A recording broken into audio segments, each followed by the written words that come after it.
The sound of shattering glass echoed through the silver dollar saloon, followed by a woman's laughter that rang louder than the piano in the corner. Pearl Wilson stood defiantly amidst the broken shards, her emerald eyes blazing with the same fire that had earned her a reputation throughout Copper Creek, Arizona Territory. 1885. "That's the third glass this week, Pearl," bellowed Hank Morgan, the saloon owner, his face flushed with frustration. "I swear, girl, you're too loud, too wild, and far too much trouble for any decent establishment." Pearl tossed her copper-colored hair over her shoulder, unrepentant. "The man grabbed what wasn't his to touch. I simply educated him on proper manners." Her voice carried across the room, causing several patrons to chuckle appreciatively while others shook their heads in disapproval. At 24, Pearl had heard it all before. Too loud, too opinionated, too much trouble. The words followed her like persistent flies on a summer day, buzzing in her ears until she'd almost come to believe them herself. Almost. She bent down to help clean the mess, her calico dress swishing around her ankles. As the daughter of the town's late schoolteacher, she'd been raised with books and ideas that most frontier women never encountered. Her father had taught her to speak her mind, a gift that had become a burden after his passing 3 years ago. The batwing doors of the saloon swung open, momentarily framing a tall figure against the harsh afternoon sun. The piano player faltered, and conversations died as Samuel Stone Callahan stepped into the room. His weathered Stetson cast shadows across features that had earned him his nickname hard, immovable, yet with an unexpected elegance to them, like a sculpture carved from the mountains themselves. Pearl had heard of Stone Callahan. Everyone in 3 counties had. The ranch foreman from the Rockingham spread was known for his quiet authority, impeccable word, and the fact that he rarely frequented establishments like the Silver Dollar unless absolutely necessary. "Mr. Morgan," Stone's voice was deep but not loud. Somehow it carried anyway. "Got that message from Mr. McAllister about the cattle drive?" Hank nodded vigorously, reaching beneath the counter. "Right here, Mr. Callahan. Says he needs 20 more men than planned on account of the Apache sightings near the pass." Stone nodded, taking the folded paper. His eyes, the color of storm clouds, briefly met Pearl's before sliding away. She felt a peculiar flutter in her chest and immediately chastised herself for it. Men like Stone Callahan didn't look twice at women like her women who didn't know their place, as the town was so fond of reminding her. "Need anything else while you're here?" Hank asked. Stone hesitated, then gestured toward a table. "Coffee, if you have it. Been riding since dawn." As Hank bustled to prepare the coffee, Pearl finished gathering the glass shards and stood. She should return to her duties serving drinks, deflecting wandering hands, and trying to maintain some dignity while earning enough to keep a roof over her head. Since her father's death, options for a woman alone had been limited, especially one with her reputation. "Miss Wilson," Hank called. "Take Mr. Callahan his coffee, and for heaven's sake, try not to drop it." Pearl bristled at his tone but took the steaming mug and made her way to Stone's table. The cowboy had removed his hat, revealing dark hair with a slight wave to it. Up close, she noticed the fine lines around his eyes not from age, as he couldn't be much past 30, but from squinting against the relentless western sun. "Your coffee, Mr. Callahan," she said, setting it down carefully. "Much obliged." He didn't look up immediately, busy unfolding the message from McAllister. When he did raise his eyes, Pearl was startled by their directness. Most men either leered or avoided looking at her altogether. Stone Callahan simply observed, as if seeing her clearly. "You're Jonathan Wilson's daughter," he said. It wasn't a question. Pearl straightened. "I am. He was a good man, taught me to read properly when I first came to these parts." The simple acknowledgement of her father brought a lump to Pearl's throat. "Thank you." Not many remember him that way anymore. Stone took a sip of his coffee. People have short memories for the good things, long ones for the bad. Before Pearl could respond, the doors burst open again. 3 cowboys from the rival Diamond Tea Ranch stumbled in, already half-drunk and looking for more trouble than refreshment. "Well, look who it is," drawled the tallest one, a man named Pike with a scar running down his cheek. "Stone-faced Callahan and the loudmouth schoolteacher's girl." Pearl turned to walk away, but Pike caught her arm.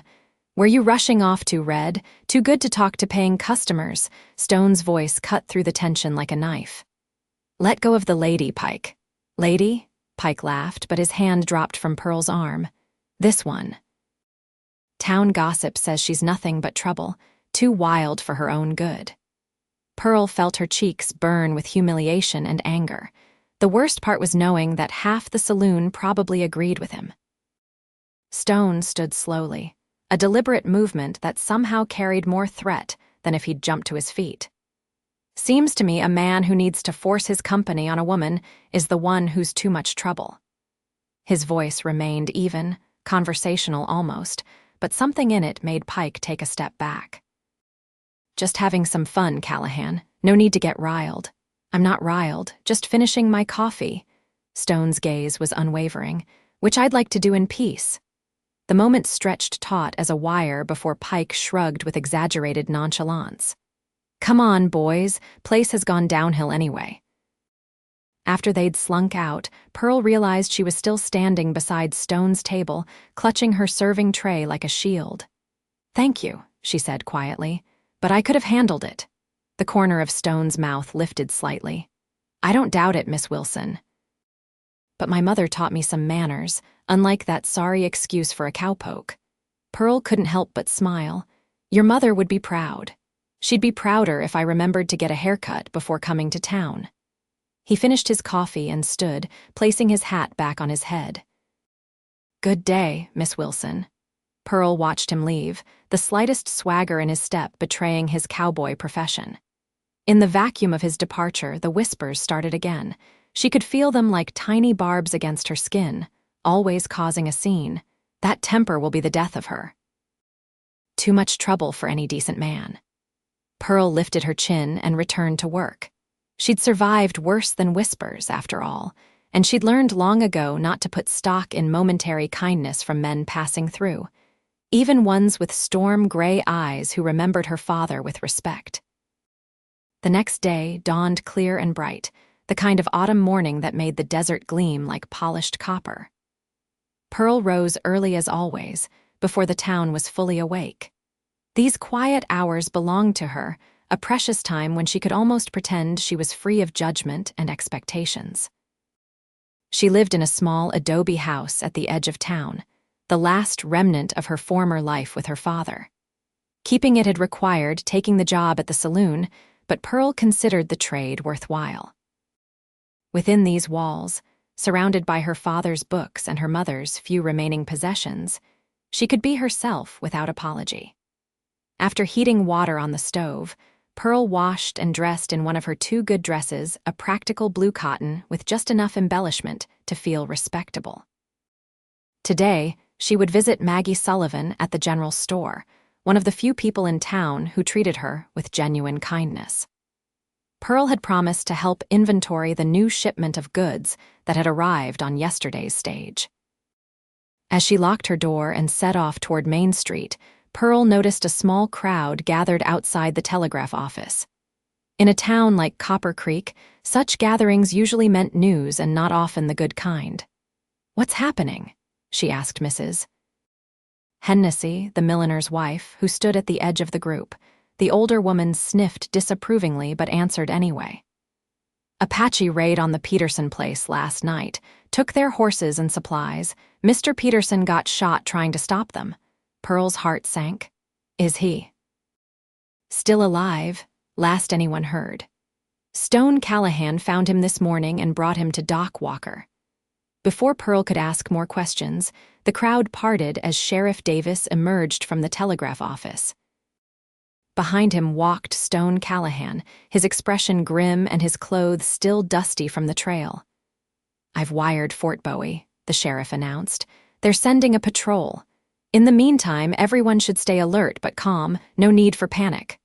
"What about the cattle drive?" someone called out. McAllister's men are supposed to head out tomorrow.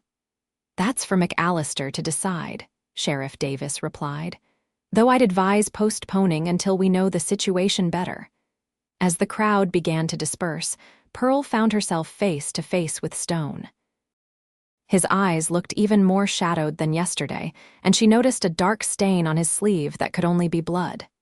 "Mr. Callahan," she said quietly, "I heard you found Mr. Peterson. That was fortunate." "Not fortunate enough," he replied, his voice rough with fatigue.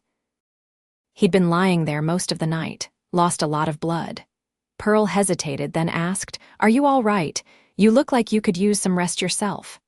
Something flickered in his expression, surprise, perhaps, at her concern. "I'm fine, Miss Wilson. Just need to get back to the ranch and let McAllister know what's happened." "Of course." She stepped aside to let him pass, but Stone remained where he was, studying her face as if trying to solve a puzzle. "You be careful," he said finally. "Town will be on edge for a while." People get foolish when they're scared. The warning held genuine concern, and Pearl felt that same flutter in her chest she'd experienced in the saloon. "I'm always careful, Mr. Callahan." A ghost of a smile touched his lips. "Somehow I doubt that."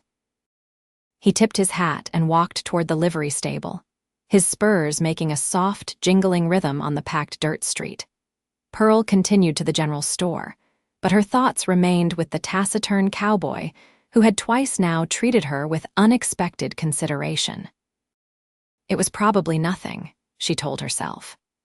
Stone Callahan seemed the type to be decent to everyone, even women the rest of the town considered too troublesome to respect. Maggie Sullivan greeted Pearl with a warm hug when she entered the store. At 45, Maggie had the comfortable roundness of a woman who enjoyed her own cooking and the sharp eyes of someone who missed nothing. "There you are. I was beginning to think you'd heard about the Peterson place and decided to stay home." Pearl shook her head. "I just heard. It's terrible." "Do you think it means there will be more raids?" Maggie sighed, leading Pearl toward the back room where crates of new merchandise awaited unpacking. "Hard to say. The treaty's been holding for the most part, but there are always young warriors who don't feel bound by the chief's promises. And with the drought this year, supplies are scarce for everyone."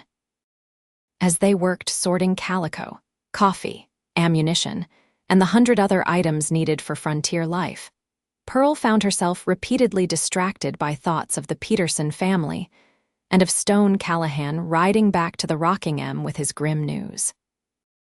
"You're a million miles away today," Maggie observed, breaking into Pearl's thoughts. "Something on your mind besides the raid?" Pearl felt a blush creep up her neck. "Just worried about what it means for everyone."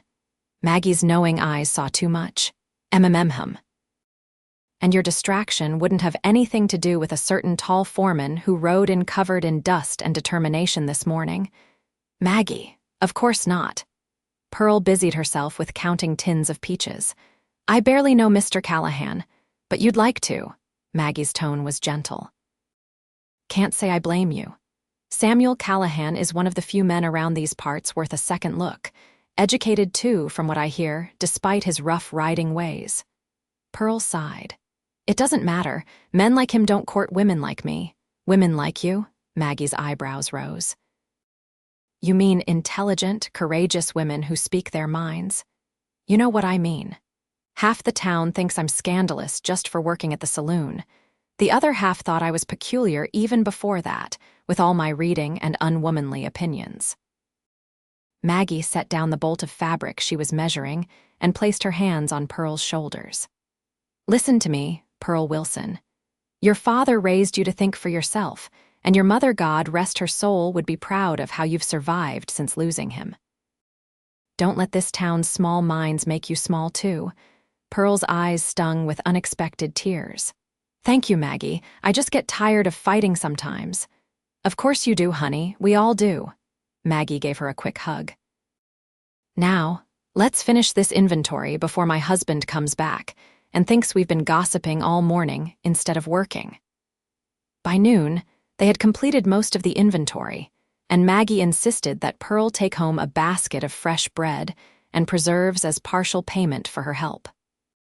As Pearl left the store, the street was busier than earlier, with people going about their business despite the morning's unsettling news. She was nearly back to her house when she heard hoofbeats approaching rapidly from behind. Turning, she saw Stone Callahan riding toward her, his horse moving at a controlled but urgent pace. He reined in when he reached her. "Miss Wilson," he said, tipping his hat. "Heading home," Pearl nodded, surprised by his appearance. "I thought you'd be back at the ranch by now." Change of plans.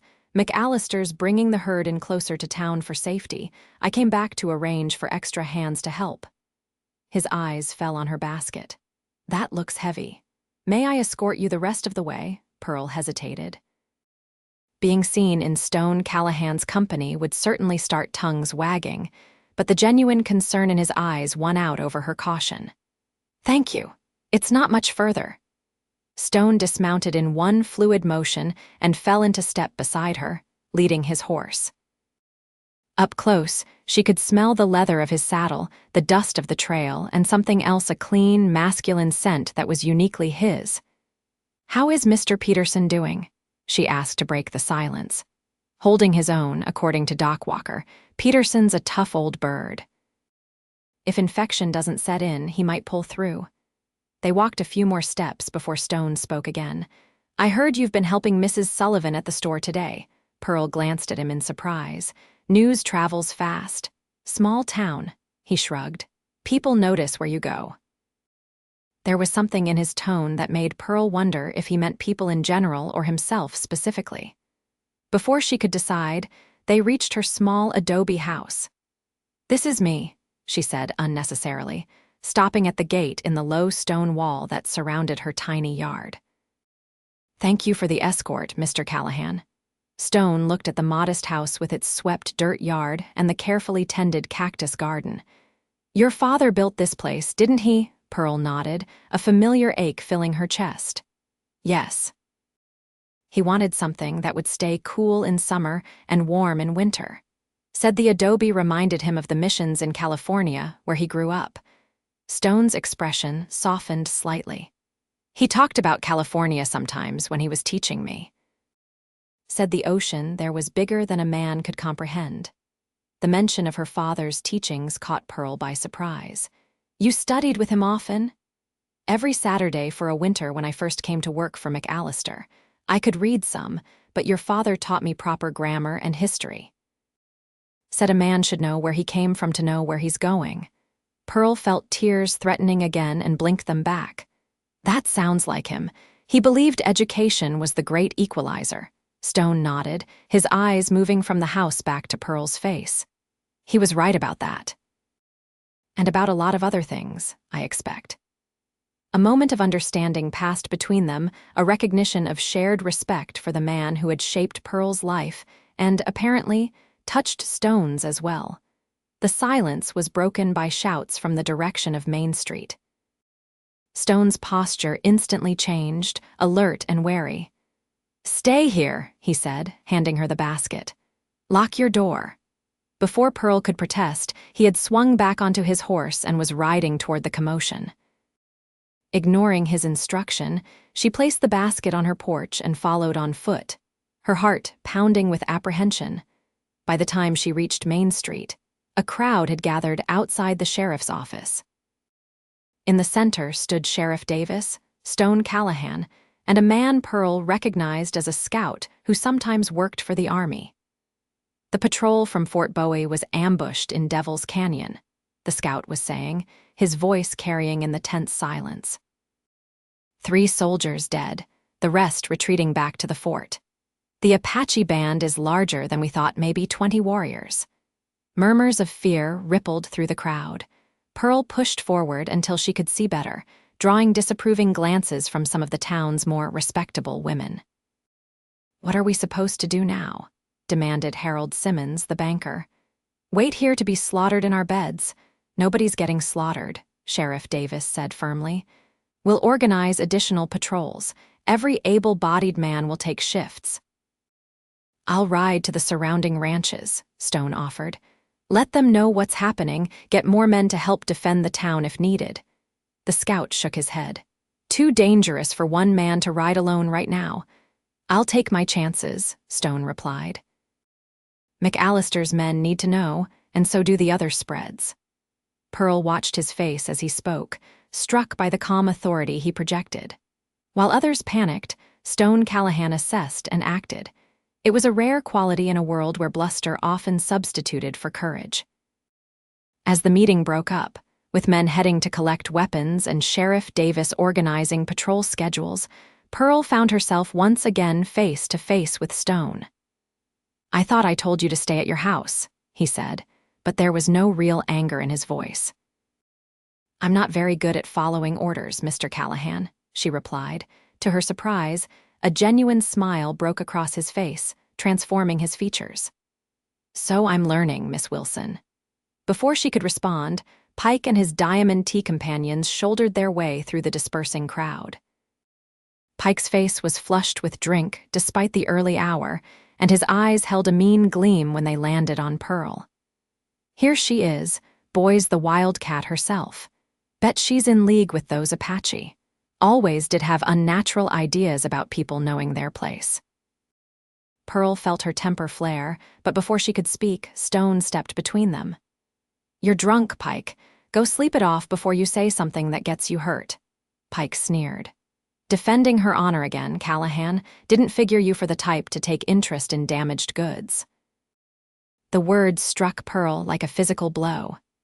It wasn't the first time she'd heard such insinuations, but having them hurled in public, in front of Stone, made the shame burn hotter. Stone's response was so quick that Pearl barely saw him move. One moment Pike was sneering, the next, Stone had him by the collar, his face inches from the other man's. "Apologize to the lady," Stone said quietly. The calm in his voice was more frightening than any shout. Pike struggled ineffectively. "Let go of me, you son of a..." Stone's grip tightened. "That's not an apology." Fear finally penetrated Pike's alcohol-fueled bravado. "Sorry," he muttered. "To Miss Wilson," Stone clarified, not releasing his hold. Pike turned his head slightly toward Pearl. "Sorry, Miss Wilson." Stone released him with a slight push that sent Pike stumbling back into his companions. "Now get out of here. And if I hear you speaking about Miss Wilson that way again, an apology won't be enough." The Diamond Tea Cowboys retreated, Pike muttering threats under his breath that no one took seriously. Pearl stood frozen, a mixture of mortification and gratitude rendering her momentarily speechless. Stone turned to her, concern evident in his eyes. "Are you all right?" Pearl managed a nod. "Yes." "Thank you, although I'm capable of defending myself, you know." "I know," he said simply, "but you shouldn't have to. Not against that kind of talk." Something in his certainty, the absence of doubt about her worth or character, touched Pearl deeply. Most men in town either believed the worst about her or didn't care enough to defend her reputation. "Mr. Callahan," she began, not entirely sure what she wanted to say. "Stone," he corrected. "My friends call me Stone." The simple offer of familiarity brought a smile to her lips. "Stone, then." "And I'm Pearl." He nodded, the ghost of his earlier smile returning. "Pearl." He said her name as if testing how it felt on his tongue. "It suits you." Their moment was interrupted by Sheriff Davis calling Stone's name. "If you're still planning to ride out to the ranches, best do it now while there's plenty of daylight left." Stone acknowledged the sheriff with a nod before turning back to Pearl. "Will you be all right in town, with everything that's happening?" The genuine concern in his voice warmed her. "I'll be fine. I've dealt with worse than rumors of Apache raids." His expression turned serious. "This is more than rumors, Pearl. Promise me you'll be careful. Stay close to town, keep your doors locked at night." "I promise," she said, touched by his worry. "And you be careful out there." The scout was right, it's dangerous to ride alone. Stone's eyes held hers for a moment longer than necessary. "I'll be back by tomorrow. Try to stay out of trouble until then." As she watched him stride toward the livery stable, Pearl realized with a jolt of surprise that she was already counting the hours until his return. It was a dangerous feeling, allowing herself to care about a man who had merely shown her basic decency. And yet, there was something about Stone Callahan that suggested depths beyond his quiet exterior, something that resonated with her in a way no one else in Copper Creek ever had. With a sigh, Pearl turned toward home, aware that several townspeople had witnessed her exchange with Stone and were already whispering among themselves. Let them talk, she thought with newfound defiance. For once, she didn't care what they said about her. The tension in Copper Creek heightened as evening approached. Men with rifles patrolled the streets, and families locked their doors earlier than usual. Pearl had volunteered to help at Doc Walker's clinic, preparing bandages and medicines in case they were needed. The doctor's wife, Martha, welcomed the assistance without the judgment Pearl often faced elsewhere. "You have steady hands," Martha observed as Pearl carefully measured laudanum into small bottles. "My mother was a midwife back east. She always said you could tell a good healer by their hands." Pearl smiled at the compliment. "My father wanted me to become a teacher like him, but I always thought nursing might suit me better. I like helping people in practical ways." "You'd make a fine nurse," Martha agreed, "though I suppose opportunities for training are limited out here." "Practically non-existent," Pearl admitted. "And my current position isn't exactly conducive to pursuing a respectable profession." Martha's kind eyes held no censure. "Life takes unexpected turns, especially for women without family to support them. You've done what you needed to survive, Pearl." "There's no shame in that." Before Pearl could respond, the clinic door burst open and two men carried in a third whose leg was bleeding profusely. "Apache ambush at Miller's Creek," one of the men gasped. "Jim here took an arrow, 3 others dead." Pearl moved instantly to help, grabbing clean cloths and water while Doc Walker examined the wound. For the next hour, she assisted as the doctor removed arrow fragments and stitched the ragged flesh. The injured man, a cowhand from a nearby ranch, remained mercifully unconscious throughout the procedure. "Will he live?" Pearl asked when they had finished, and the patient rested under the influence of laudanum. Doc Walker nodded tiredly. "If infection doesn't set in." "You were a great help, Miss Wilson. Where did you learn to assist like that?" "My father had medical books. I used to read them and practice bandaging techniques." She didn't add that she'd had plenty of practical experience, too, patching up her father during his final illness when they couldn't afford the doctor's regular visits.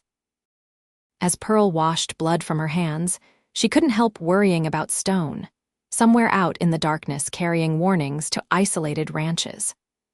The thought of him encountering the same Apache band that had attacked at Miller's Creek made her stomach clench with fear. "You should go home and rest," Martha said gently. "You look exhausted." Pearl nodded, suddenly aware of how drained she felt. "Send word if you need me again. I'll come right away." The night air had cooled considerably as Pearl made her way home, escorted by one of the town's volunteer patrolmen. The streets were eerily quiet, with only the occasional glow of a lantern from a watchman's post breaking the darkness. Inside her small house, Pearl lit a lamp and checked that her doors and windows were secure. The events of the day had left her too restless for sleep, so she selected one of her father's books, a volume of Tennyson's poetry, and settled into the rocking chair beside the stove. The familiar words brought comfort, transporting her momentarily from the dangers surrounding Copper Creek to the mythic world of Camelot and noble knights. She wondered if Stone had ever read Tennyson, then smiled at herself for the thought. She was behaving like a schoolgirl with her first infatuation, not a grown woman who knew better than to dream about cowboys with storm-gray eyes. Despite her determination to remain practical, Pearl's thoughts continued to drift to Stone as she finally prepared for bed. She said a silent prayer for his safety before blowing out her lamp, the darkness bringing with it both vulnerability and the strange comfort of knowing that the same stars watching over her were watching over him too, wherever he might be riding in the night. The next morning brought news that the Apache band had attacked another outlying farm before apparently moving north toward the mountains. The family had escaped by hiding in their root cellar, but their home had been burned. Sheriff Davis organized wagons to bring them and other isolated settlers into town for safety. Pearl spent the morning at the clinic again, helping Martha prepare the schoolhouse as temporary housing for the displaced families. As she arranged bedding and sorted donated supplies, she kept glancing toward Main Street, hoping for some sign of Stone's return. By midday, there was still no word from him or the other riders who had gone to warn the ranches. Pearl tried to quell her growing anxiety by focusing on her tasks, but Martha noticed her distraction. Waiting for someone in particular? She asked kindly as they folded blankets together. Pearl felt her cheeks warm. Just worried about all the men who rode out yesterday. It's been almost 24 hours. Martha's knowing smile suggested she wasn't fooled by the general concern. Stone Callahan can take care of himself, dear. He's been riding these hills for years and knows every hiding place and water source. If anyone can evade trouble, it's him. Pearl abandoned any pretense. Have you known him long? Since he first came to work for McAllister about 8 years ago. He was younger then, of course, but already had that serious way about him. Your father saw something in him right away, insisted on teaching him properly when he found out Stone could barely read. He mentioned that my father taught him, Pearl said. I had no idea they were so well acquainted. Martha nodded. Jonathan was very proud of Stone's progress. Said he had one of the quickest minds he'd ever encountered once he got the fundamentals down. This new information about Stone only increased Pearl's fascination with the quiet cowboy who had twice come to her defense. What other depths lay behind his reserved exterior? Her musings were interrupted by shouts from outside. Pearl rushed to the schoolhouse door to see a group of riders coming down Main Street. Relief flooded through her when she recognized Stone's broad-shouldered figure at the head of the column. The riders stopped at the sheriff's office, where a crowd quickly gathered to hear their news. Pearl joined the onlookers, trying not to be too obvious in her scrutiny of Stone. He looked exhausted, with several days' worth of stubble darkening his jaw and dust coating his clothes, but he appeared uninjured. McAllister and the other big ranchers are moving their herds to the high pastures where they're easier to defend, Stone reported to Sheriff Davis. They've sent most of their hands with us to help protect the town until the army can dispatch more troops. Any sign of the Apache band that hit Miller's Creek? The sheriff asked. Stone shook his head. Nothing fresh. Looks like they're heading for the Dragoon Mountains like you heard. Probably returning to their stronghold there. As the crowd dispersed, and the newly arrived cowboys headed for the saloon to wash the trail dust from their throats, Stone's eyes found Pearl in the crowd. The intensity of his gaze made her breath catch. He handed his horse's reins to another rider and made his way toward her, removing his hat as he approached. Miss Wilson, he said formally, aware of the curious eyes watching them. I trust you've been keeping safe. I have, she replied, equally formal though she wanted to throw propriety aside and express how relieved she was to see him unharmed. And I see you've returned in one piece, despite the dangers. Something like amusement flickered in his tired eyes. As promised. Though I could use about 3 days' sleep and a proper bath. Pearl smiled, suddenly conscious of how disheveled he must feel. Then I won't keep you. I'm sure you have many things to attend to. Stone hesitated, then lowered his voice. Would it be too forward to call on you properly tomorrow? Once I've made myself presentable, the unexpected invitation sent a wave of pleasure through Pearl. Not too forward at all. I would welcome the visit. Then I'll come by in the afternoon, if that's agreeable. His expression remained serious, but Pearl could detect a warmth in his eyes that hadn't been there before. Very agreeable, she confirmed, aware that several townswomen were watching their exchange with undisguised interest. Stone replaced his hat and offered a slight bow before rejoining his companions. Pearl watched him go, unable to suppress the smile that threatened to split her face. Samuel, Stone, Callahan wanted to call on her properly. It was the last thing she had expected when this eventful day began. As Pearl turned to resume her duties at the schoolhouse, she nearly collided with Harriet Jenkins, the banker's wife and one of the town's most dedicated gossips. My, Harriet said with false sweetness. Mr. Callahan seems quite taken with you, Pearl. How? Surprising. Pearl lifted her chin. Is it surprising that a man might enjoy conversation with a woman who can string together complete sentences, Mrs. Jenkins? Harriet's eyes narrowed. I merely meant that Mr. Callahan is known for his discerning nature. He rarely shows interest in women with certain reputations. The barb was delivered with precision, but Pearl refused to show how deeply it stung. How fortunate that Mr. Callahan forms his own opinions rather than accepting gossip as fact. Good day, Mrs. Jenkins. Pearl walked away with her head high, though her hands trembled slightly. Harriet's implication was clear. Someone like Stone shouldn't be interested in someone like her. It was the same judgment Pearl had faced since taking the job at the saloon, the same dismissal of her character based on circumstances rather than truth. For the first time in a long while, however, Pearl found herself caring what others thought. Not because she believed their opinions had merit, but because she worried their poisonous whispers might reach Stone and influence him against her before they'd had a chance to truly know one another. The rest of the day passed in a blur of activity as more displaced families arrived in town. Pearl worked alongside Martha until evening, grateful for the distraction from her own thoughts. When she finally returned home, she was too exhausted to do more than wash quickly, eat a simple meal, and fall into bed. Her last conscious thought before sleep claimed her was of Stone's face, tired but determined, and the quiet promise in his eyes when he'd asked to call on her. Pearl woke the next morning with an unfamiliar feeling of anticipation. Stone would be visiting today. The thought both thrilled and terrified her. What would they talk about? Would he still find her interesting when they had the chance for a real conversation? And most importantly, what were his intentions? She chided herself for such girlish fretting. At 24, she was hardly a debutante awaiting her first caller.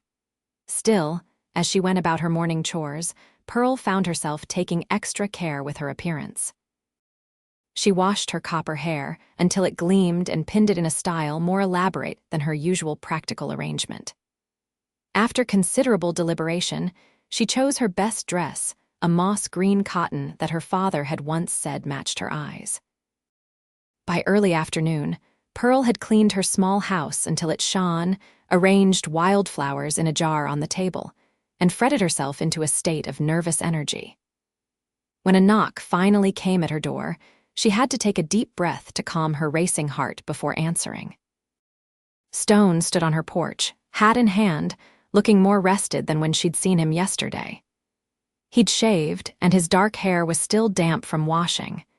Instead of his trail-worn work clothes, he wore a clean white shirt, dark vest, and his best denim pants. The effect was striking still unmistakably a working cowboy, but one who had made every effort to present himself well.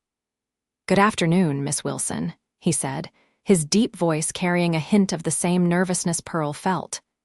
"Good afternoon, Mr. Callahan. Please come in." She stepped aside to allow him entry, suddenly aware of how small and modest her home must appear to someone accustomed to the sprawling Rockingham ranch. If Stone found her home lacking, he showed no sign of it. Instead, he looked around with genuine interest, his gaze lingering on the bookshelves that lined one wall. "Your father's collection?" he asked. Pearl nodded. "And some that were my mother's. Books were always prized possessions in our household." Stone approached the shelves, his fingers trailing reverently over the spines. "I remember this one," he said, carefully removing a volume of Shakespeare. "Your father had me read passages aloud to practice my diction." The image of a younger Stone struggling with Shakespeare's complex language brought a smile to Pearl's lips. "Which play did you prefer?"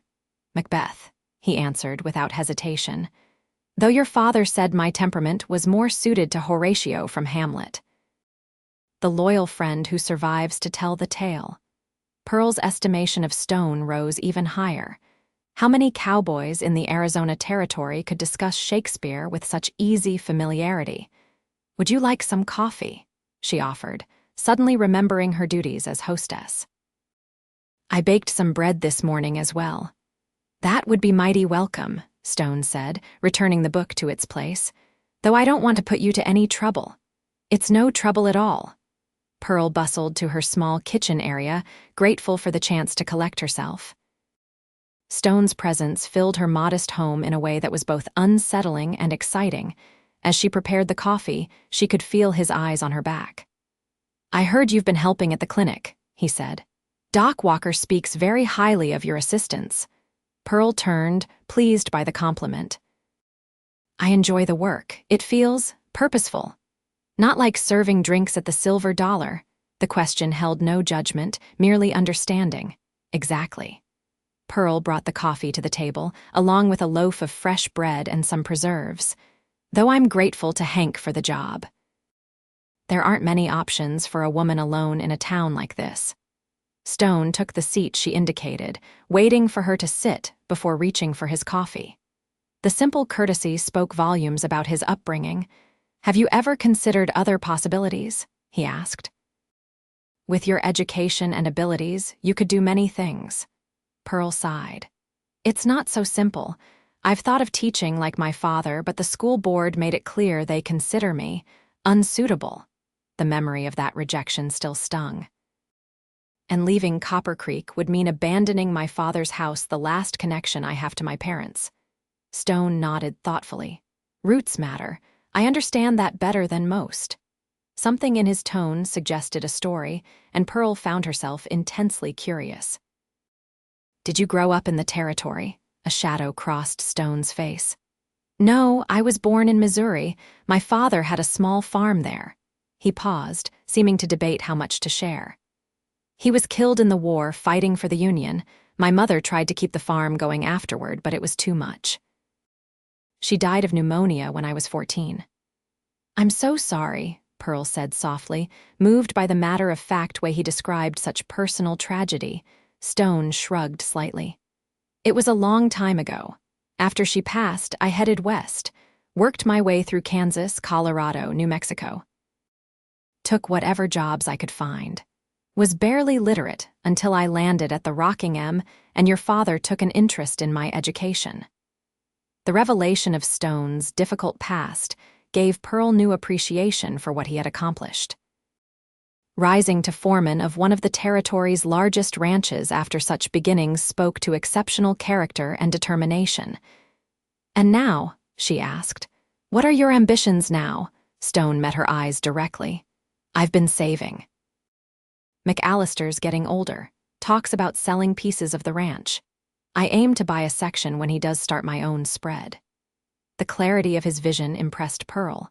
While many cowboys drifted from job to job, living for Saturday nights and payday celebrations, Stone had a plan for his future. "That's admirable," she said sincerely. "Not many men look so far ahead."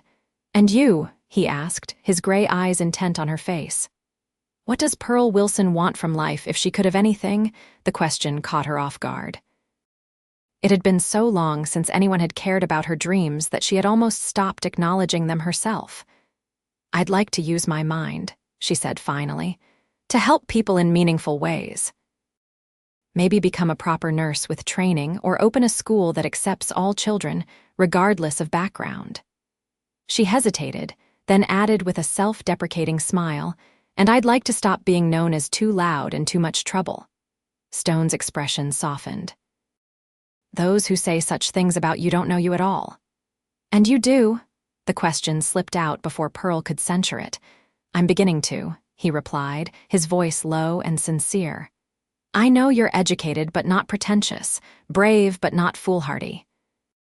Kind to those who need help, regardless of what others might think." He paused, a slight smile touching his lips.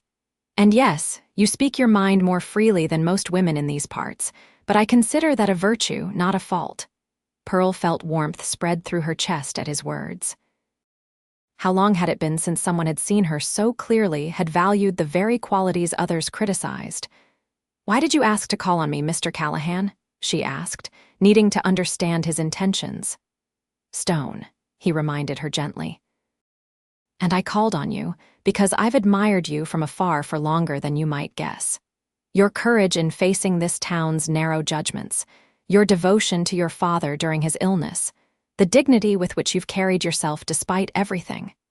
You noticed all that." Pearl was genuinely surprised. She had never seen Stone at the saloon before that day with Pike, had barely been aware of his existence except as a name mentioned in town gossip.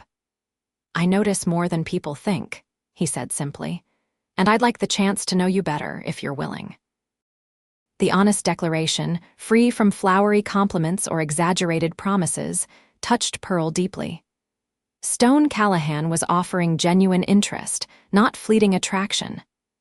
"I'd like that too," she admitted, her voice barely above a whisper. They looked at each other across the table, a moment of perfect understanding passing between them. Then Stone cleared his throat and reached for his coffee, breaking the intensity of the moment. "Tell me about your mother," he said. "Your father spoke of her sometimes, but never in detail." For the next 2 hours, they talked easily, sharing stories of their pasts and thoughts about the future. Pearl found herself laughing more than she had in years as Stone recounted tales of his early days as a cowhand, learning the hard way about the dangers of proud bulls and the stupidity of young steers.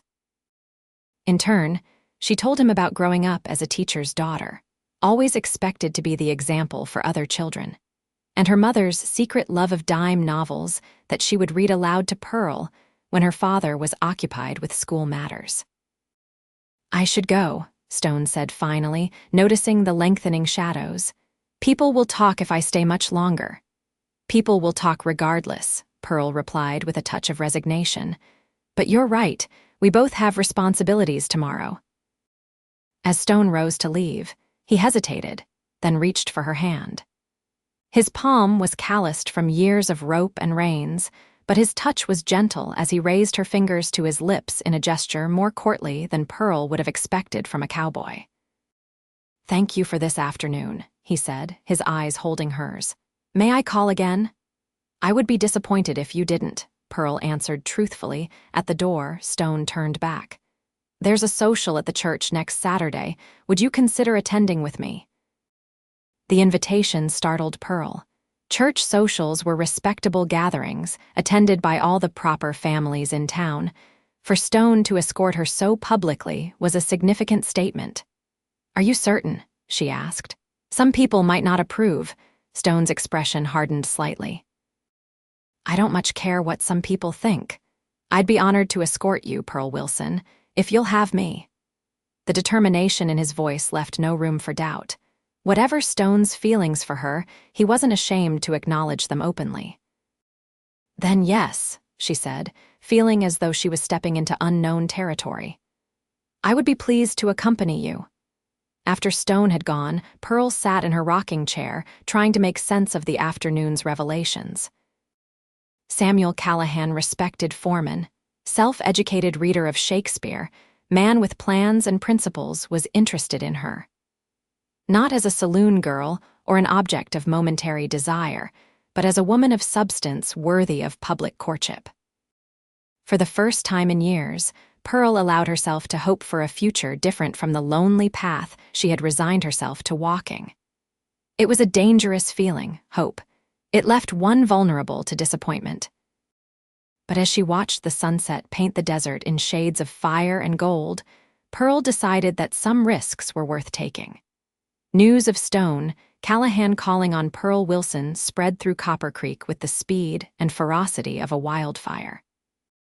By the time Pearl arrived at the saloon for her evening shift the next day, the whispers had reached a crescendo. "Heard Stone Callahan spent the entire afternoon at your house yesterday," Hank remarked as Pearl tied on her apron. "Man must be touched in the head. Or maybe he's just after what every other man wants from a saloon girl." Pearl stiffened.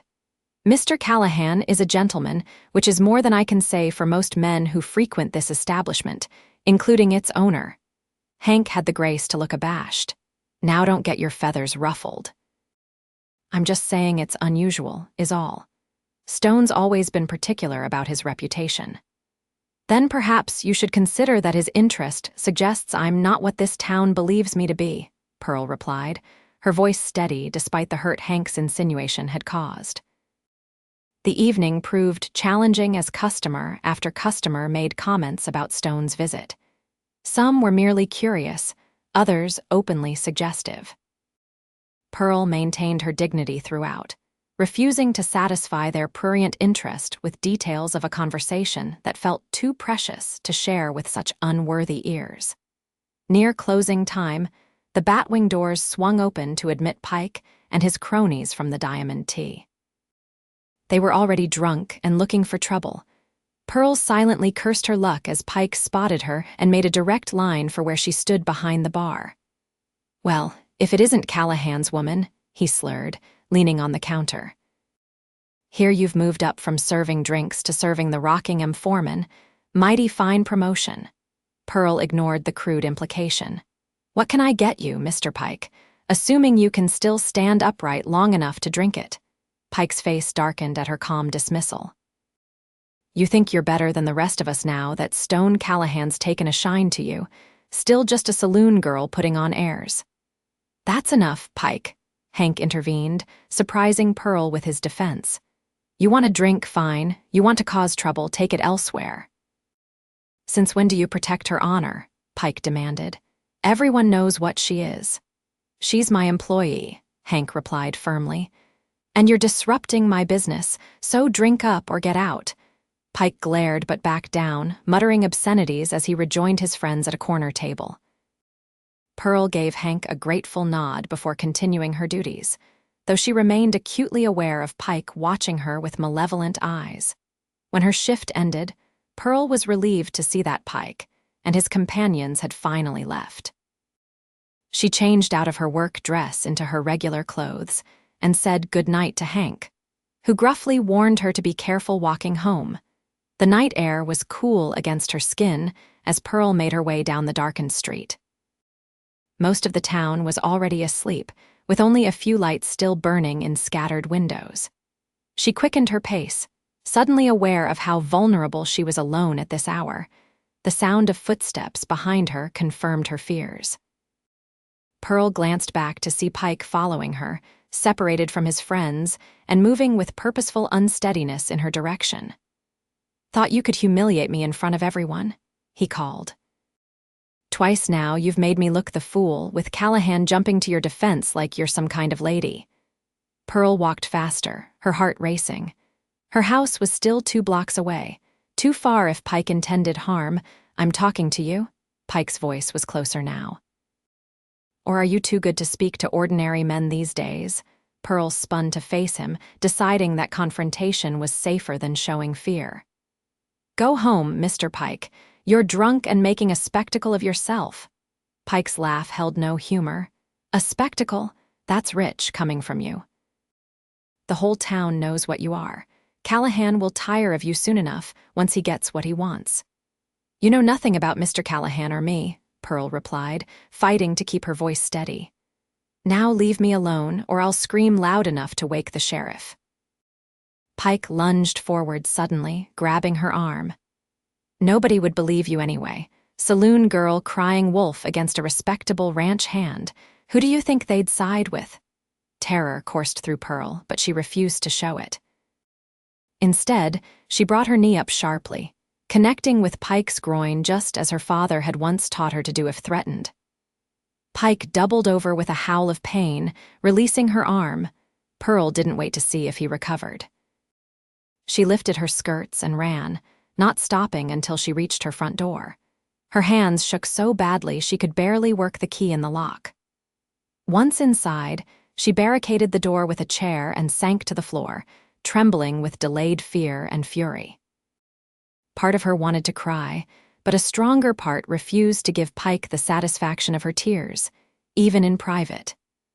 Instead, she made herself a cup of strong tea and sat by the window with her father's old shotgun across her lap, watching for any sign that Pike had followed her home. He didn't come, and eventually exhaustion overcame vigilance. Pearl fell into a troubled sleep in her chair, waking at dawn with a stiff neck and renewed determination. Pike's actions had only strengthened her resolve not to let the town's judgment define her. If Samuel Callahan could see beyond her circumstances to the woman beneath, then perhaps others could too, and those who couldn't weren't worth her concern. The next few days passed without incident. Pike seemed to be avoiding the saloon, for which Pearl was grateful. She saw Stone only once, when he rode through town with several rocking hands, but he tipped his hat to her with such warm regard that Pearl felt the gesture like a physical touch. As Saturday approached, Pearl found herself increasingly nervous about the church social.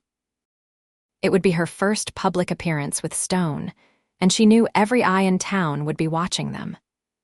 While she had attended church regularly since childhood, she had never been to one of the socials, assuming she wouldn't be welcome among the more respectable townswomen. On Saturday morning, Pearl carefully pressed her best dress and arranged her hair in a modest but becoming style. She polished her only pair of good shoes and found her mother's lace handkerchief, carrying it as both a practical item and a talisman of courage. Stone arrived precisely at 3 o'clock, looking uncomfortable but handsome in a clean dark suit that emphasized the breadth of his shoulders. His hat was freshly brushed, and he'd trimmed his hair, revealing more of the strong lines of his face. "You look beautiful," he said simply when Pearl opened the door. "Thank you." She felt a blush warm her cheeks. "You're quite handsome yourself." Stone offered his arm with formal courtesy. "Ready to face the lion's den?" The question acknowledged the scrutiny they would face without suggesting retreat. Pearl appreciated his honesty and his determination to proceed anyway. "As ready as I'll ever be," she replied, taking his arm. They walked to the church together, Stone shortening his stride to match hers, his solid presence beside her a comfort against the stares of those they passed. As they approached the white clapboard building, Pearl could see clusters of townspeople, already gathered on the lawn where tables had been set up for refreshments. Conversation faltered as they arrived, and Pearl felt the weight of dozens of curious eyes. She lifted her chin and smiled, refusing to appear apologetic for her presence. Reverend Thompson approached them first, his wife beside him. "Mr. Callahan, Miss Wilson, welcome." If the minister was surprised to see Pearl on Stone's arm, he hid it well. "The ladies have outdone themselves with the refreshments this year." "It all looks wonderful," Pearl said sincerely. "Thank you for organizing such a lovely gathering." Mrs. Thompson beamed at the compliment. "Why, thank you, dear. We're so pleased you could join us. It's been too long since we've seen you at a social function." The acceptance, however perfunctory, eased some of Pearl's tension. She and Stone moved among the tables, accepting lemonade and cookies while exchanging polite greetings with other attendees. Some, like Maggie Sullivan, were genuinely welcoming. Others, particularly Harriet Jenkins and her circle, offered thin smiles that didn't reach their eyes. "Quite a spectacle you're creating," Harriet murmured as she passed Pearl. "One wonders what Mr. Callahan hopes to gain by such a public display." Before Pearl could respond, Stone's hand pressed reassuringly against her back. "Mrs. Jenkins," he said, his voice carrying just far enough to be heard by those nearby. "I hope you're enjoying the fine weather. Pearl and I certainly are. There's nothing like good company to make a beautiful day even better." The deliberate emphasis on Pearl's name and the clear implication that he found her company preferable to gossip left Harriet momentarily speechless. She recovered quickly, but the damage to her intended barb had been done. "Indeed," she managed before hurrying away to rejoin her allies. Pearl looked up at Stone with gratitude. "You didn't have to do that." "Yes, I did," he replied quietly. "Not for your sake, you're perfectly capable of handling Harriet Jenkins, but for my own. I won't stand by while anyone disrespects a woman I care about." The simple declaration of care, spoken so openly in public, sent warmth spreading through Pearl's chest. Before she could respond, they were approached by Matthew McAllister himself, Stone's employer and owner of the Rockingham. "Stone," McAllister greeted him with a firm handshake. "Good to see you cleaned up decent for once." His eyes moved to Pearl, assessing but not unkind. "Miss Wilson, I don't believe we've been formally introduced, though I knew your father slightly. Fine man, excellent teacher." "Thank you, Mr. McAllister," Pearl replied. "My father spoke highly of you as well." McAllister nodded, seeming pleased by the response. "Stone tells me you've been helping at the clinic during all this Apache trouble. Shows good character, pitching in like that." Pearl was touched by the unexpected praise and by the knowledge that Stone had spoken of her to his employer. "I only did what anyone would do in such circumstances." "Not everyone," McAllister corrected. "Takes courage to step up when needed." He turned back to Stone. "Don't forget we're moving the north herd on Monday. Need you back at the ranch tomorrow to help with preparations." "I'll be there," Stone assured him. After McAllister moved on, Pearl noticed a subtle shift in the gathering's atmosphere. The ranchers' public acknowledgement of her seemed to have granted a kind of permission for others to approach. Soon, she and Stone were engaged in conversation with several couples who had previously kept their distance. As the afternoon progressed, children organized games on the church lawn, and someone produced a fiddle. Impromptu dancing began, with couples forming sets for a Virginia reel. "Would you care to dance?" Stone asked, offering his hand. Pearl hesitated only briefly before accepting. "I should warn you, I'm not very practiced." "That makes two of us," Stone admitted with a wry smile. "But I reckon we can manage to avoid trampling each other's feet too badly." They joined the line of dancers, and Pearl was pleasantly surprised to discover that Stone moved with more grace than his cowboy boots might suggest.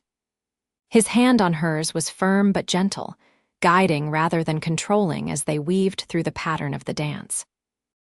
When the music shifted to a waltz, Stone drew her closer, maintaining a respectful distance while still creating a sense of intimacy between them.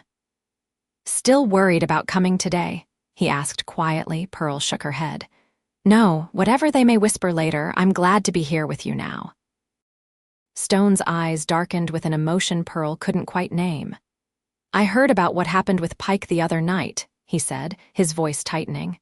"Hank told me when I stopped by the saloon yesterday." Pearl missed a step in surprise. "You went to the saloon?" "To see you," he acknowledged. "But you were helping Martha Walker with something. Hank mentioned Pike had been causing trouble."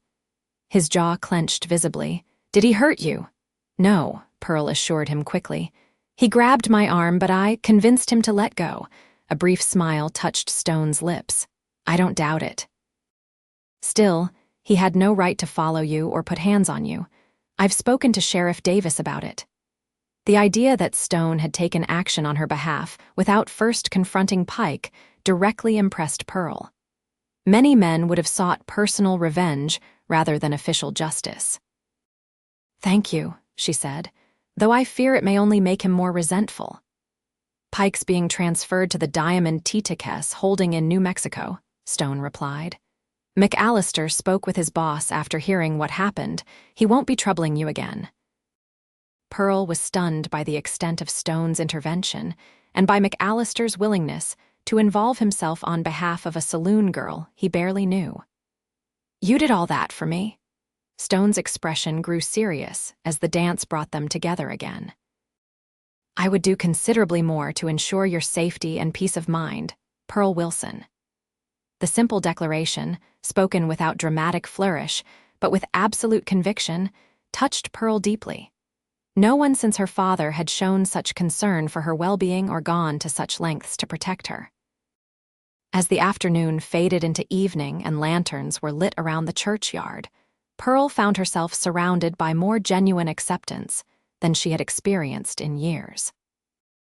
Not everyone had warmed to her presence. Of course, Harriet Jenkins and her circle maintained their distance, but many others had followed McAllister's lead in treating her with respect. When it came time to leave, Stone escorted Pearl home through streets silvered by moonlight. They walked in comfortable silence, Pearl's hand resting in the crook of his arm. At her door, Stone removed his hat, turning it in his hands in a rare display of uncertainty. I hope today wasn't too difficult for you. It was one of the nicest days I've had in a very long time, Pearl answered truthfully. Thank you for inviting me, Stone's expression softened. I'd like to court you properly, Pearl. If you're willing, no hiding, no apologies for being seen together. Just a man calling on a woman he admires greatly. The formal request, so characteristic of Stone's straightforward nature, brought a smile to Pearl's lips. I would like that very much. For a moment, they stood looking at each other in the gentle darkness, the air between them charged with unspoken possibilities.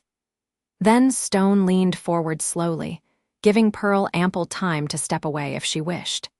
Instead, she tilted her face up to his, accepting the invitation. His lips met hers in a kiss that was gentle yet confident, a perfect reflection of the man himself. Pearl felt something unlock within her chest, a door opening to feelings she had guarded carefully for too long. When Stone finally pulled back, his eyes held a warmth that made Pearl's breath catch. Good night, Pearl Wilson, he said softly. I'll call on you before I leave for the ranch tomorrow. Good night, she whispered, reluctant to end the moment but aware of propriety's demands. Inside her house, Pearl touched her fingers to her lips, still feeling the impression of Stone's kiss. For the first time in years, she allowed herself to imagine a future filled with something more than mere survival, a future that included love, respect, and a partner who saw her true worth. The thought was as frightening as it was exhilarating. To hope was to risk disappointment. Yet, as Pearl prepared for bed, she found herself embracing that risk with a lightness of spirit she had almost forgotten was possible. The next few weeks established a pattern that gradually became familiar to the residents of Copper Creek. When Stone was at the Rockingham, he rode into town every few days specifically to see Pearl. When ranch duties kept him away longer, he sent brief notes with supply wagons, not flowery declarations, but thoughtful observations that revealed his growing feelings.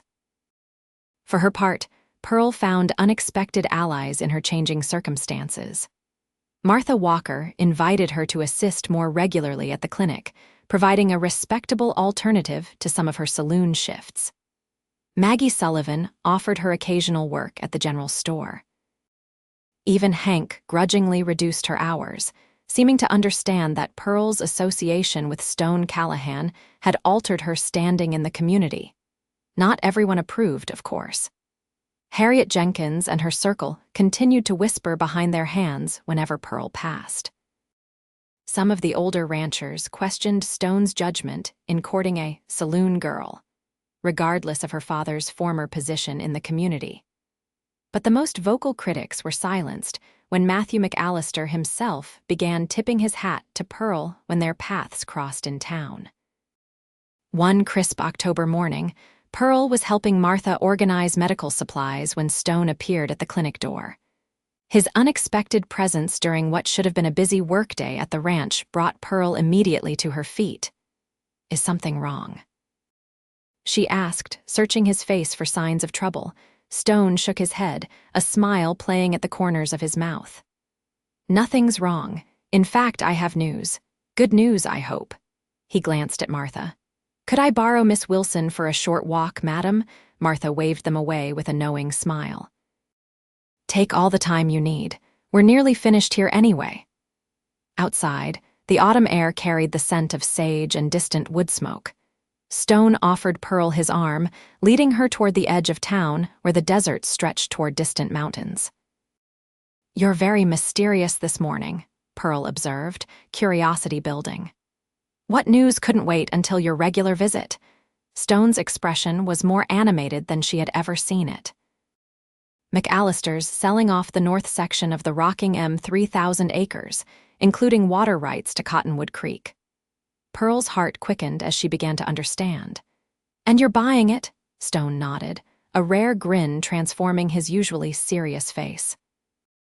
Signed the papers this morning. It's not much compared to the full Rockingham, but it's good grazing land with reliable water, enough to start building something of my own. Stone, that's wonderful. Pearl squeezed his arm in excitement. Your own ranch, the dream you've been working toward all these years. There's a cabin already built, he continued, his eyes alight with plans.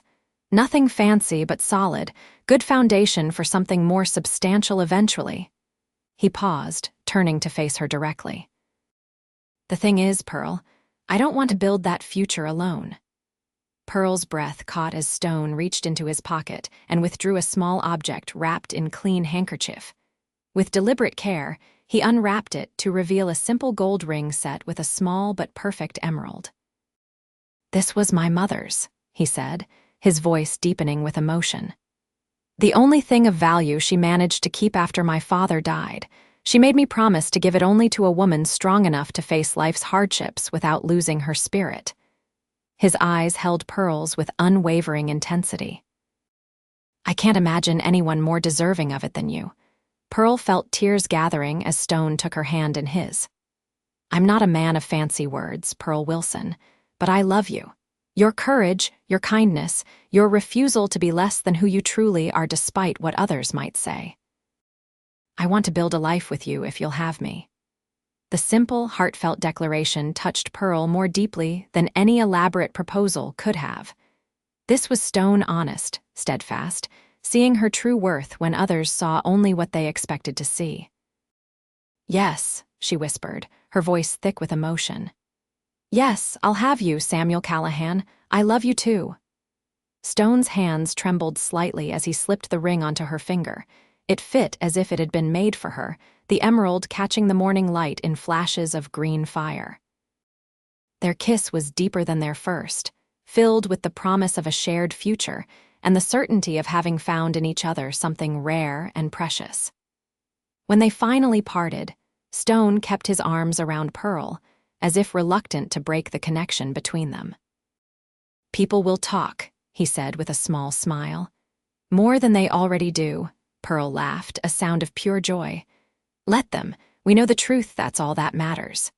They walked back toward town together, Pearl's hand securely in Stone's, the morning sun glinting off her ring. By noon, news of their engagement had spread throughout Copper Creek, eliciting reactions that ranged from genuine congratulations to scandalized murmurs. Pearl was hardly surprised when Harriet Jenkins cornered her outside the general store later that day, her face pinched with disapproval.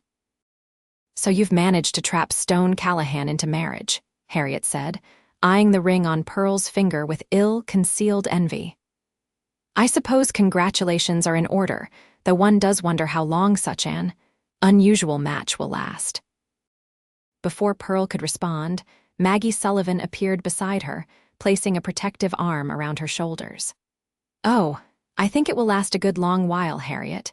True love has a way of enduring, especially when it's built on mutual respect rather than social convenience. She smiled sweetly. Now, if you'll excuse us, Pearl and I have wedding plans to discuss. As Harriet flounced away, Pearl turned to Maggie with gratitude. Thank you for that, though I fear you've just volunteered to help plan a wedding, Maggie laughed. Nothing would please me more. That man looks at you like you're the sunrise after the longest night of the year. It's about time this town had something joyful to celebrate. The weeks leading up to the wedding passed in a whirlwind of preparation. Stone divided his time between establishing his new ranch and courting Pearl, with a dedication that gradually silenced even the most persistent critics. The transformation in their relationship seemed to mirror a broader change in how Pearl was perceived by the community, no longer too loud or too much trouble, but a woman of substance worthy of respect. Pearl reduced her hours at the saloon even further, spending more time at the clinic where her natural aptitude for nursing had become increasingly valued. Doc Walker had even begun suggesting she consider formal training someday, a possibility that excited Pearl more than she had expected. The wedding was set for the first Saturday in November, when the cattle work would be less demanding, and the weather still mild enough for an outdoor celebration. To Pearl's surprise, Reverend Thompson had readily agreed to perform the ceremony at the church, stating that any union built on such evident devotion deserved proper blessing. On the morning of her wedding day, Pearl woke early in her father's house, knowing it would be the last day she spent there as Pearl Wilson. Tomorrow, she would ride to Stone's new ranch, their ranch, as Mrs. Samuel Callahan. The thought filled her with a mixture of excitement and bittersweet nostalgia. As she prepared for the ceremony, Maggie and Martha arrived to help, bringing with them a gift that brought tears to Pearl's eyes: her mother's wedding dress, carefully preserved and altered to fit her. "How did you find this?" Pearl asked, running her fingers over the delicate lace trim. "I thought it was lost years ago. Your father gave it to me for safekeeping before he died," Maggie explained. "He said I'd know when the time was right to return it to you."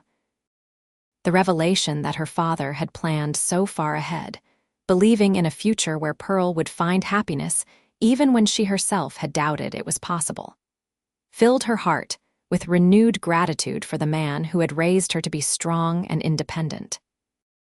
With Maggie and Martha's help, Pearl dressed in the ivory gown that had been her mother's proudest possession. Her copper hair was arranged in an elegant knot adorned with desert wildflowers, and around her neck, she wore a simple silver locket containing miniature portraits of her parents. "You look beautiful," Martha said, adjusting the fall of the skirt. "Stone won't know what hit him." Pearl smiled, feeling more serene than she had expected on this momentous day. "I just hope my father would have approved." "Approved?" Maggie squeezed her hand. "Pearl, he would have been overjoyed. Stone Callahan was one of his favorite pupils, not just for his quick mind, but for his character. Jonathan used to say that boy would make something extraordinary of himself one day." The church was filled to capacity when Pearl arrived.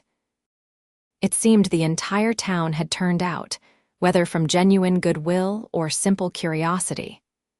As she prepared to walk down the aisle alone, a poignant reminder of her parents' absence, Matthew McAllister, approached her. "Miss Wilson," he said, his gruff voice unusually gentle. "I was wondering if you might allow me the honor of escorting you. I know I'm a poor substitute for your father, but Stone is like a son to me, which makes you family too." The unexpected offer brought fresh tears to Pearl's eyes. "I would be honored, Mr. McAllister." With the rancher's steady arm supporting her, Pearl entered the church to find Stone waiting at the altar, his tall frame resplendent in a new suit. The look on his face when he saw her, a mixture of awe, love, and absolute certainty, erased any lingering doubts Pearl might have harbored about their future together.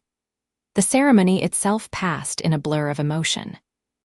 Pearl was only vaguely aware of the congregation watching as she and Stone exchanged vows, their voices clear and unwavering in the hushed church.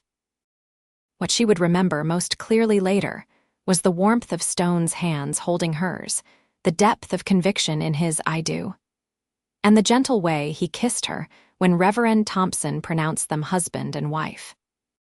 The celebration afterward spread from the churchyard to the main street of Copper Creek, growing increasingly festive as the day progressed. To Pearl's amazement, even Harriet Jenkins offered stiff congratulations, though her husband's more genuine good wishes suggested he, at least, had come to appreciate the match. As evening approached, Stone sought out his bride where she stood chatting with Martha Walker. "Ready to go home, Mrs. Callahan?" he asked, the new name bringing a glow to Pearl's cheeks. "Home," she repeated, savoring the word. "Yes, I believe I am." They said their goodbyes amid cheers and well wishes, mounting the horses Stone had prepared for their journey. The 3-hour ride to their new ranch would bring them there before full dark, the first of many journeys they would make together. As they left Copper Creek behind, Pearl felt a chapter of her life, closing the lonely years of struggle and judgment, giving way to something new and full of promise. She glanced at Stone riding beside her, his profile strong against the setting sun, and knew with absolute certainty that she had found where she belonged. "Having second thoughts?" Stone asked, noticing her thoughtful expression. Pearl shook her head, smiling. "Just the opposite. I was thinking how fortunate I am that you saw past what everyone else believed about me." Stone reached across the space between their horses to take her hand. "I saw you, Pearl. The real you. Not too loud or too much trouble, just exactly right. The simple affirmation, spoken with such conviction, washed away the last lingering echoes of the whispers that had followed Pearl for so long. In their place grew the certainty that she had found not just a husband, but a partner who valued her exactly as she was: voice, opinions, spirit, and all. As they crested the final hill, and their new home came into view, a sturdy cabin nestled among cottonwoods beside a gleaming creek, Pearl felt her heart expand with joy and possibility. Whatever challenges lay ahead, she and Stone would face them together, building a life defined not by others' expectations, but by their own shared dreams. The sun slipped below the horizon as they rode the final distance, painting the desert in shades of purple and gold. Pearl Wilson Callahan lifted her face to the emerging stars. No longer too loud or too much trouble, but simply, perfectly, herself, loved and valued by the man who had seen her true worth all along.